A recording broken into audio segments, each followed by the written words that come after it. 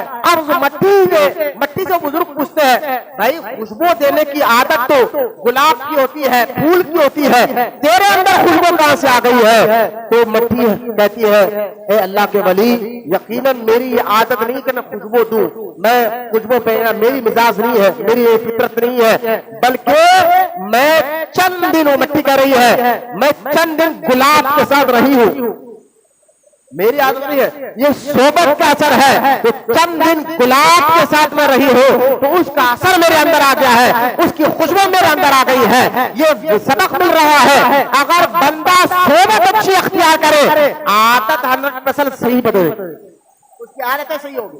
لیکن آج دیکھیں حضور کی حدیث پاک, حضور کیا ہے معلم ساری کائنات ہے, معلم سب سے بڑے طبیبوں کے طبیب.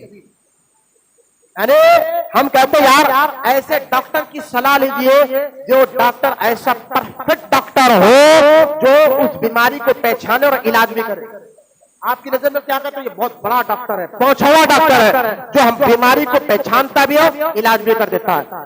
تو لہذا جسمانی بیماری کے لیے ہم اسپیشلسٹ کو ڈھونڈنا بھی چاہیے, اور ڈھونڈ کر اس کے بعد جاتے یار یہ ڈاکٹر کڈنی کا اسپیشل ہے, یہ آنکھ کا اسپیشل ہے, یہ کان کا اسپیشل ہے, یہ دل کا اسپیشل ہے, اور یہ بیماری کو پکڑتا ہے فوراً علاج کر دیتا ہے. تو میرے اور آپ کے نبی جہاں قرآن اور حدیث کے ذریعے نماز, روزہ, حج, زکات ساری باتیں سکھائے ہیں, وہیں پر ہمارے نبی معلم کائنات بھی ہے. یعنی آپ ایسے طبیبوں کے طبیب ہیں, آپ نے بتایا کہ تمہارے جسم کے ساتھ ساتھ تمہاری گندی عادتوں کا علاج کیا ہے اور اس کا حل کیا ہے.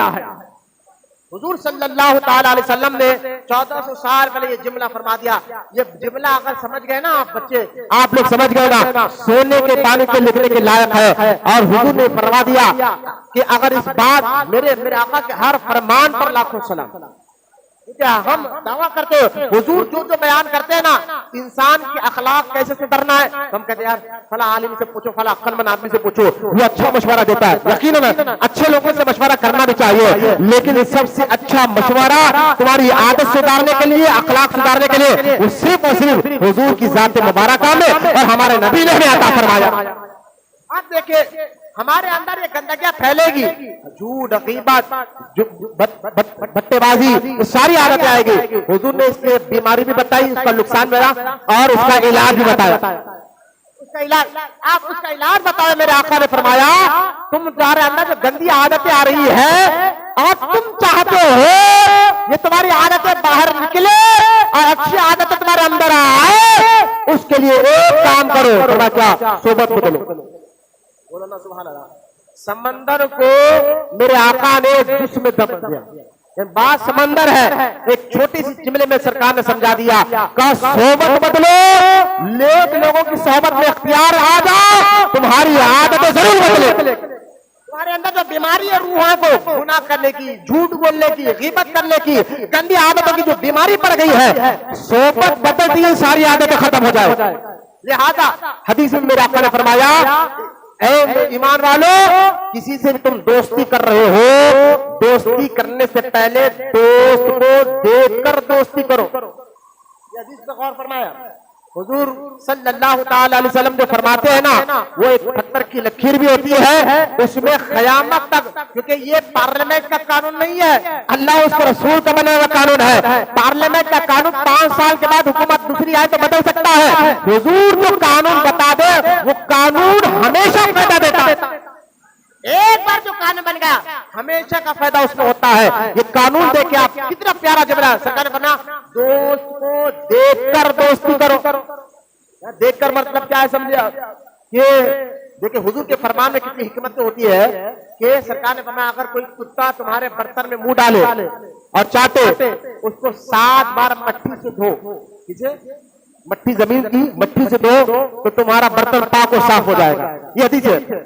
اب آج کے دور میں اس حدیث کو سائنٹسٹوں نے جب پڑھا، بھائی آج کے دور میں ایک سے ایک لکوڈ ہے، ایک سے ایک صابن نکل گیا ہے، برتن صاف کرنے کے لیے شیمپو نکل گیا ہے، تو انہوں نے کہا بھائی ان کے اسلام میں تو کہا جا رہا ہے کتا اگر منہ ڈالے برتن میں تو اس کو مٹی سے دھو. ہمارے پاس ایک سے ایک شیمپو ہے، لکوڈ ہے، صابن ہے. انہوں نے کیا کیا، ایک برتن کتے کے سامنے رکھا اور جو اس نے جب منہ ڈالا چاٹا اس برتن کو، اس سے مہنگے سے صابن کو 7 بار کئی بار دھویا، اور دھو کر جب میکرو گلاس سے دیکھا تب بھی اس برتن میں کیٹانو نظر آئے. کیٹانو نظر آئے. اور پھر انہوں نے کیا کیا، مٹی سے 7 بار اس برتن کو دھویا رگڑ کر، اور جب آئینے سے دیکھا تو ایک بھی کیٹانو نظر نہیں ہے. میرا آقا جو بیان کر دے نا وہ بیماری کی جڑ ختم کر دیتی ہے. آپ چاہتے ہیں کہ میں بدلوں تو آپ کو چاہیے سب سے پہلے صحبت.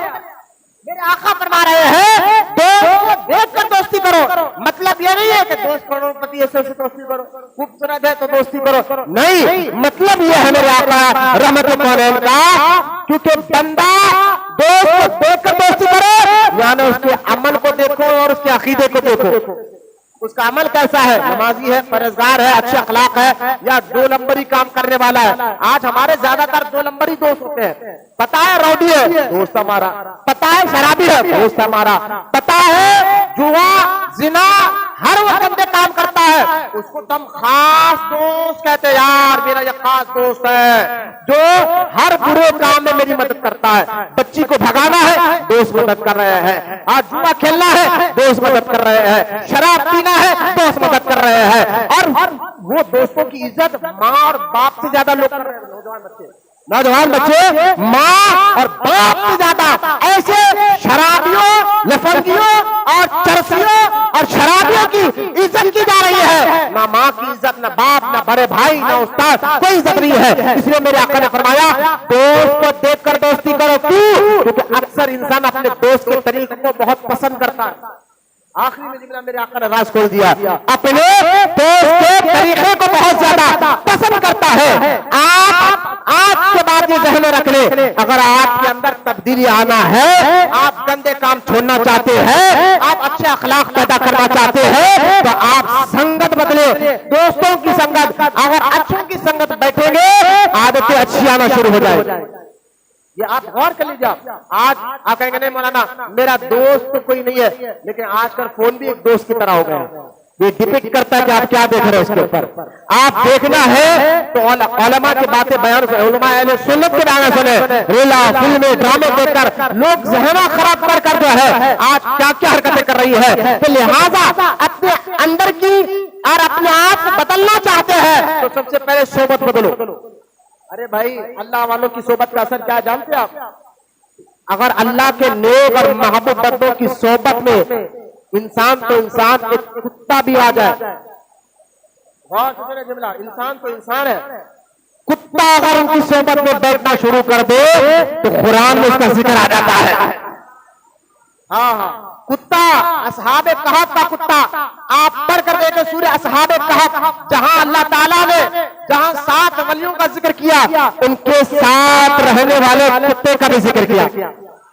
تو صحبت جو ہے اثر ڈالتی ہے اخلاق پر، عادت پر، مزاج پر. ڈپیٹ یہ کرتا ہے آپ کس کے ساتھ بیٹھ رہے ہیں، کون ہے، کیا چیز آپ دیکھ رہے ہیں. اسی لیے بزرگان نے یہاں تک فرمایا، غور سے سنیے بچے، بزرگوں نے جو اس چیز کو سمجھ کے فرمایا، تم عورت کی صحبت میں بھی بیٹھنا ہے جو نامحرم عورت نہیں، محرم عورت جس کے ساتھ بیٹھنا جائز ہے، بات کرنا جائز ہے، میں ان کی بات کر رہا ہوں. تو بزرگان دین فرماتے ہیں عورتوں کی صحبت میں بھی بیٹھنا ہے محرم، تو ان کے ساتھ بھی خالی کام کے حد تک بیٹھو، بلا وجہ مت بیٹھو، ورنہ عورتوں جیسی عادت تمہارے اندر آ جائے. ماں کے ساتھ آپ بیٹھ سکتے ہیں، بیوی کے ساتھ، بیٹی اور بہن کے ساتھ، یہ محرم عورتیں، بندہ کبھی بھی تنہائی نہیں بیٹھ سکتا. ان کے ساتھ بھی اگر بیٹھ رہے ہیں تو کچھ ضرورت کے حد تک بیٹھو، اس کے بعد زیادہ بیٹھو گے تو ان کے جیسی عادت تمہارے اندر آئے. آپ دیکھ لیجیے، زیادہ تر بات کرتے کرتے ہاتھ یوں کرتے نا، آئی اوئی ٹوئی، یہ زیادہ تر عورتوں کے ساتھ بیٹھنے کی وجہ سے مسکرائے، لیکن بات بھی سمجھے میں کیا کہہ رہا ہوں، بات کو بھی سمجھیے آپ کیا کہہ رہا ہوں. اسی طرح اگر اللہ کے نیک بندے محبوب بندوں کی صحبت میں بیٹھیں گے، آپ کے اندر بہادری پیدا ہوگی، آپ کے اندر اللہ رسول سے محبت پیدا ہوگی، آپ کے اندر نیکیوں سے محبت پیدا ہوگی، کیونکہ بندہ وہی کام کرتا ہے جس چیز سے وہ محبت کرتا ہے. محبت عمل کو آسان کر دیتی ہے. لہذا قرآن میں اللہ فرماتا ہے مومن کی پہچان وہ بری بات بولنا، بری جگہ جانا تو دور کی بات ہے، مومن تو وہ ہوتا ہے وہ بری بات کہنا بھی پسند نہیں کرتا. درود شریف پڑھیں، اللہم صلی علی سیدنا محمد معادن الجود والکرم وعلی آلہ وبارک وسلم. صلاۃ و سلام علیک یا رسول اللہ صلی اللہ تعالی علیہ وسلم. بات ختم کر رہا ہوں. پھر اللہ تعالیٰ نے مومن کی چوتھی ایک آیت، یہ مومن وہ جو ایمان والے ہیں، دوسرا نماز میں گر گرانے والے ہیں، تیسرا بےہودہ بات دیکھتے بھی نہیں کرتے بھی نہیں، اللہ سبحانہ. چوتھا قرآن میں اللہ کہتا ہے والذین هم للزکاۃ فاعلون، اور وہ مومن زکات دینے والے اللہ کی راہ میں خرچ کرنے والے ہوتے ہیں. ان کی پہچان یہ بھی بتا رہا ہے زکات کی کیا اہمیت ہے. زکات دینے سے مال میں اضافہ ہوتا ہے، جو مالدار ہے ان کے لیے زکات دینے سے ان کے مال میں اضافہ ہوتا ہے. زکات دینے والوں کے مال کی اللہ حفاظت کرتا ہے، زکات دینے والوں کے مال میں اللہ برکت عطا فرماتا ہے. ایک بات یاد رکھیں، زکات دینے سے مال کبھی ختم نہیں ہوتا، وہ مال میں جو مال اللہ کی راہ میں قربان ہوتا ہے اللہ بے شمار برکتیں اس میں داخل فرماتا ہے. لہذا مومن کی پہچان، سورہ مومن کی میں آیت نمبر 1 سے 10 تک کی تفسیر میں آپ کے سامنے کر رہا ہوں، بات ختم کر رہا ہوں. چوتھی وہ زکات دینے والے. پانچواں اللہ فرماتا ہے والذین هم لفروجہم حافظون، وہ اپنی شرمگاہوں کی حفاظت کرتے ہیں. شرم یعنی زنا اپنی شرمگاہوں کی حفاظت کرتے ہیں. حدیث میں سرکار نے فرمایا جو مومن جو مسلمان مجھے 2 چیزوں کی گارنٹی دے، میں اس کو جنت کی گارنٹی دیتا ہوں، اس کو جنت میں لے جانا یہ میری ذمہ داری. لیکن وہ 2 چیز کی ذمہ داری وہ دے، وہ 2 چیز کا غلط استعمال نہیں کرے گا. صحابہ نے پوچھا یا رسول اللہ وہ 2 چیز کیا ہے؟ فرمایا ایک زبان، دوسری اپنی شرمگاہ. 2 چیز کا تم صحیح استعمال کرو جہاں جو کرنا ہے.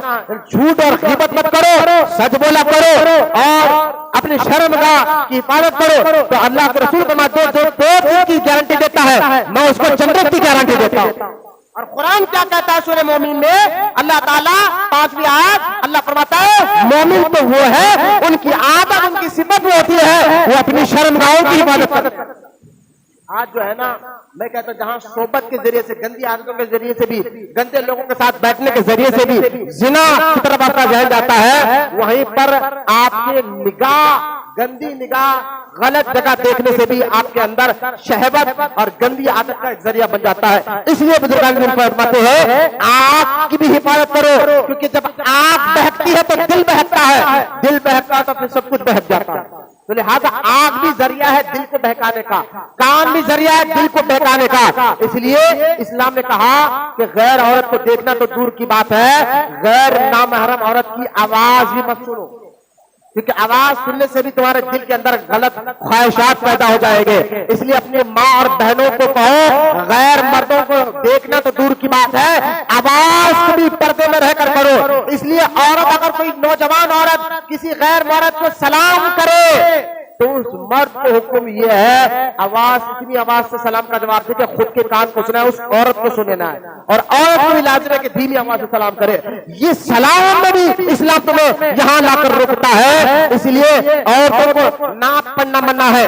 عورت سلام نہیں پڑھ سکتی، نعت نہیں پڑھ سکتی، کیونکہ عورت کی آواز بھی عورت ہے، یعنی عورت کی آواز بھی پردہ ہے۔ آواز کے ذریعے سے بھی لوگوں کے دل میں غلط خیال پیدا ہو جاتے ہیں، آواز کے ذریعے سے بھی لوگوں کے دل میں شہوت پیدا ہوتی ہے۔ اسلام نے فرمایا عورت کو کہ اپنی آواز بھی غیر مردوں کے سامنے مت نکالا کرے، اپنے آپ کو تو دور کی بات ہے، آواز کو بھی، تو لہذا اس ذریعے کو بھی آپ کو روکنا ہوگا جس ذریعے سے آپ کے اندر گندگی آ سکتی ہے۔ اگر روکو گے تو مومن کی تعریف ہو رہی ہے قرآن میں، اللہ کہتا ہے وہ تو اپنی شرمگاہوں کی حفاظت کرتے ہیں۔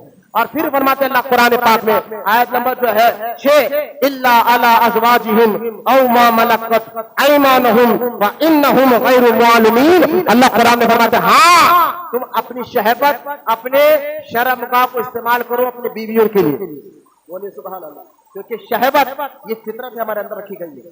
شہوت، خواہشات یہ ایسی عادت ہے ہر بندے مرد اور عورت کے اندر اللہ نے رکھی ہے، اور قرآن میں اللہ کہتا ہے اس کو استعمال کہاں کرنا ہے، اپنے بیویوں کے ساتھ استعمال کرو۔ یہاں پر میں بات ختم کر رہا ہوں، وہ لوگ جو باہر کام کے لیے جاتے ہیں، غیر ملک میں جاتے ہیں، اپنے بیویوں کو چھوڑ کر جاتے ہیں، ان کو ایک مسئلہ یاد رکھنا چاہیے، بیوی سے 4 مہینے سے زیادہ دور رہنا۔ کتنے مہینے؟ 4 مہینے سے زیادہ دور رہنا یہ حرام ہے۔ آج اس پر بھی کوئی توجہ نہیں۔ جو شوہر 4 مہینے سے زیادہ غیر ملکوں میں جاتا ہے اور 1 سال 2 سال 5 سال سے گھر نہیں جاتا، تو پھر یہ جو شہوت فطری تقاضا ہے ایک مرد کا ایک عورت کا جو اللہ نے جسموں میں رکھا ہے، جو حکم ہے اللہ کا کہ عورت اپنے شوہر کے ذریعے، عورت اپنی بیوی کے ذریعے اس شہوت کو تقسیم میں لا سکتا ہے، سکون میں لا سکتا ہے، لیکن ان لوگ مردوں کا کیا حال ہے جو باہر کمانے گئے ہیں۔ میں آپ کو ایک مسئلہ بتاتا ہوں، سنیے آپ، کہ اگر کوئی آپ کی بیوی پورا یقین ہے کہ میں کتنی بھی دور ہوں یہ میری بیوی غلط کام نہیں کر سکتی، اس سے غلط نہیں ہو سکتا، کیونکہ اس کی عادت، اس کی حرکتیں نیک والی۔ آپ نے شادی کر کے دیکھا بڑی نیک عورت ہے، نمازی پرہیزگار ہے، تو جو عورت سے گناہ ہونا ذرا مشکل ہے، غلط جگہ جانا، غلط کام ہونا، تو ایسا مرد سال بھر کے لیے بھی دور رہے تو کوئی مسئلہ نہیں۔ لیکن جو مرد عورت جس کو اندازہ ہے اگر میں دور رہوں گا تو مجھ سے غلط کام ہو سکتا ہے، جو عورت کو یہ اندازہ ہو شوہر دور رہے گا 4 مہینے سے زیادہ تو مجھ سے غلط ہو سکتا ہے، ایسی صورت میں مرد کو 4 مہینے سے بھی زیادہ دور رہنا حرام ہے۔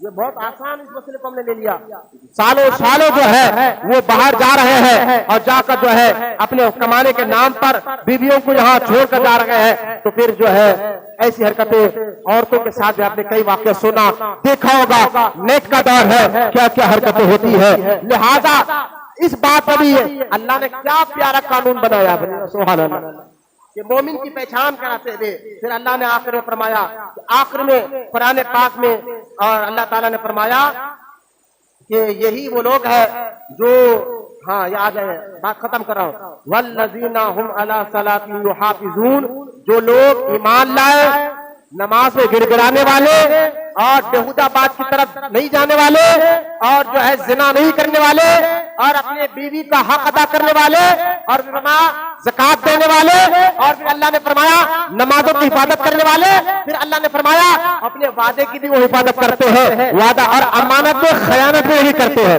پھر آخر میں اللہ نے فرمایا اولئک هم الوارثون، جن کے اندر یہ عادت آ جائے وہی جنت کے وارث ہیں۔ اولئک، بات ختم کر رہا ہوں، اولئک هم الوارثون، یہی لوگ جنت کے وارث ہیں۔ تو سورہ مومن 4 جمعے سے میں اللہ کا فضل اس کی عطا سے سورہ مومن کی 18واں پارہ پہلی آیت سے لے کر 10 آیت تک گھر میں جائیے اور سنی علماء کا ترجمے کے ساتھ پڑھیے، ایک مومن کی کیا کیا عادتیں ہیں اللہ نے قرآن میں جو بیان فرمایا ہے آپ کو سمجھ میں آئے گا۔ سورہ مومن کی اس آیت کے ذریعے مومن کے اندر کیا عادتیں ہونا چاہیے، کیا نہیں ہونا چاہیے، اس سارا میں لگاتار 4 جمعے لگے ہیں ایک آیت سے لے کر 10 آیت کی تفسیر کرنے میں۔ اور 1.5 گھنٹہ یا تقریر ہوتی ہے. اس سے اندازہ کرے کہ قرآن حدیث میں اللہ نے کہتے علوم کو چھپا کر رکھا ہے. آپ کی ظاہری، آپ کی باطنی، آپ کے اخلاق کی تربیت قرآن کرتا ہے، حدیث کرتا ہے. جو قرآن حدیث سے جڑ جاتا ہے دونوں جہاں میں اللہ اس کو عزت عطا فرماتا ہے. اور جو ان کی تعلیمات سے دور ہوا وہی شراب کی لت پہ پڑا ہے، وہی جوئے کی لت پہ پڑا ہے، وہی ماں باپ کو تنگ کرنے میں پڑا ہے، وہی بھی بچے کا حق ادا نہیں کرتا ہے، وہی پڑوسیوں کو تنگ کرنے والا بنا ہے. اور جو ان تعلیمات سے جڑ گیا قرآن اور حدیث کی تعلیمات سے دونوں جہاں میں اللہ عزت عطا فرماتا ہے. اور اللہ ہم کو کہنے سننے سے زیادہ عمل کرنے کی توفیق عطا فرمائے. اللہ کی بارگاہ میں دعا ہے اللہ ہمیں سچا عاشق رسول بنائے اور قیامت تک اللہ تعالیٰ ہماری نسلوں میں عاشق رسولوں کو پیدا فرمائے. اللہ تعالیٰ ہمیں نیکیوں سے محبت عطا فرمائے، گناہوں سے نفرت عطا فرمائے.